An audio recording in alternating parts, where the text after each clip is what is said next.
when the criticism seems like it's personal or like from a bad place.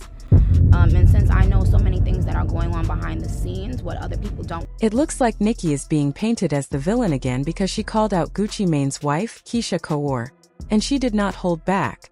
Nicki flat out accused Keyshia of keeping Gucci sedated, and the way she said it made fans instantly think back to what Waka Flocka tried to warn everyone about years ago. Now people are convinced that Gucci's mind ain't fully his anymore, and that Keyshia might be controlling every move he makes. Not through love, but through whatever she's giving him behind the scenes. The timing of Nicki's comments also lines up with Gucci openly revealing that he struggles with severe mental health issues and has been on medication for years. But what fans find suspicious is how every public breakdown Gucci's ever had seems to circle back to the period before Keyshia stepped in. And now that she's in complete control of his business, image, and personal life, Gucci barely speaks unless she's talking next to him. And if that wasn't enough to make people side-eye this marriage, there's also the fact that when Gucci came out of prison in 2016, fans were convinced he didn't just come back better. They thought he was completely different. His personality changed overnight, his addictions were gone instantly, tattoos were removed, his weight dropped dramatically, and his whole vibe was like someone had hit a reset button on his brain. People joked about clone Gucci, but now with Nicki exposing what Keyshia allegedly does behind closed doors, the jokes don't seem so funny anymore. Add in old brick squad drama, like Waka saying Gucci wasn't himself and needed real help, and Nicki's warning suddenly sounds less messy and more like she finally told the truth everyone else was too scared to admit. Now the question is Keyshia really the rock that saved Gucci's life? Or the one controlling it? Experienced him going through episodes before we were married, and I was like, man, somebody got to help this guy. It was really, really bad. It's really sad because you're seeing someone you don't know. Kesha's comment, I delete Instagram. I delete Twitter. I control everything at home, instantly fueled speculation. To some, it sounded like a supportive wife protecting Gucci from stress and triggers tied to his past struggles. But to others, including Nicki Minaj's fans, it suggested strict control over his image, access, and even decisions. When you also factor in Gucci's public admissions about mental health battles and the old brick squad drama involving Waka Flocka hinting at manipulation, the narrative shifts. Now fans are questioning whether their picture-perfect marriage masks a deeper power dynamic, with Gucci not fully in control of his own life. It's almost like it's a psychosis, you know what I'm saying? It's not, you dealing with stuff like you hearing voices. Yeah, they have voices. And you hearing voices too, like. But that quote lit the fuse because just hours later, Nicki Minaj detonated on X and she named names. In her now viral rant, Nicki accused Keyshia Ka'oir of wanting to be her, chasing the spotlight and most explosively, keeping Gucci sedated. Coming from someone who actually used to be close to Gucci, fans took it as more than just trash talk. Nicki also dragged Deb Antney, Charlemagne, even Jay-Z, claiming they were part of some larger media agenda targeting her and her family. She warned, "The buck stops here, baby." Bookmark this tweet. That line alone had the internet freezing, because Nicki sounded like she was exposing something way bigger than drama. From that moment forward, everyone realized this wasn't just another celebrity shade battle. Nicki was aiming directly at Gucci and Keyshia's marriage, painting it as a controlling partnership designed to keep Gucci quiet and obedient. And if Nicki is in a war, she's not backing down from anyone. By the next morning, Keyshia clapped back without saying a word.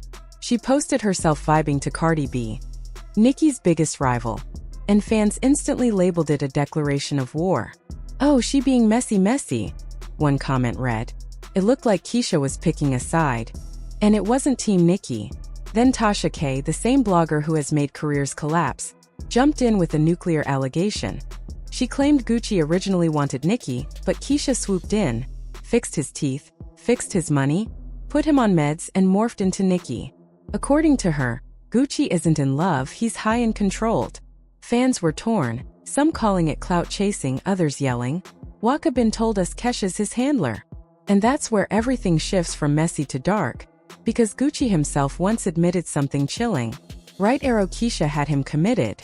Y'all know allegedly Gucci's wife, while he was locked up, slept with Yo Gotti, right? Allegedly. That's why he cussed out Angela Yee. I don't know if y'all noticed. By the way, Gucci, I love you so much. Like, don't ever miss me. I love you, bro. But like it's straight out of a movie.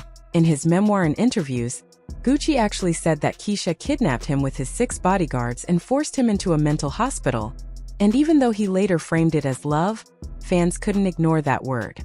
When you replay the interview and pair it with Keyshia openly bragging about deleting his social media, changing his passwords, and controlling everything at home, it starts sounding a lot less like care and a lot more like control.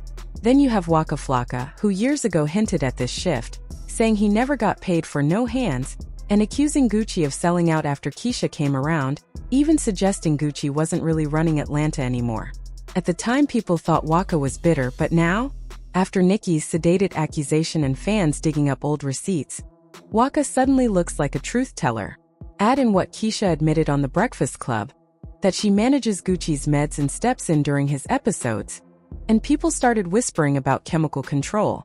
Even reality stars have said Gucci feels robotic since he got out, and that only fueled the conspiracy further when old clips resurfaced of DJ Academics alleging that Keyshia cheated with Yo Gotti while Gucci was locked up, suggesting she wasn't loyal to him, just loyal to maintaining the upper hand. Altogether, it paints a picture fans can't ignore. Maybe Gucci didn't just lose weight in prison. Maybe he lost control of his entire life. I seen it with my own eyes when she was wearing that blue lipstick and mohawk and all that. When she came over there when Gucci was in jail, and she came to pick him up from the house. But even he tied it to Gucci's beef with Angela Yee. So fans started asking if that Yo Gotti rumor was true. Could this whole "I control him" routine be Keyshia's way of keeping leverage ever since? Then Rick Ross's ex, Tia Kemp, jumped in claiming she once saw Keyshia leaving with Ross in a Rolls-Royce while Gucci was still locked up, which only added more fuel to the idea that Keyshia has always held the upper hand in that relationship. I apologize to Ross, Drake, Nicki, like all them people accepted my apology. They just don't know. It's like a weight off my shoulders because I had been like, because I was wrong. Like, Kesha denied everything, but by then fans were already convinced she holds the power in that marriage.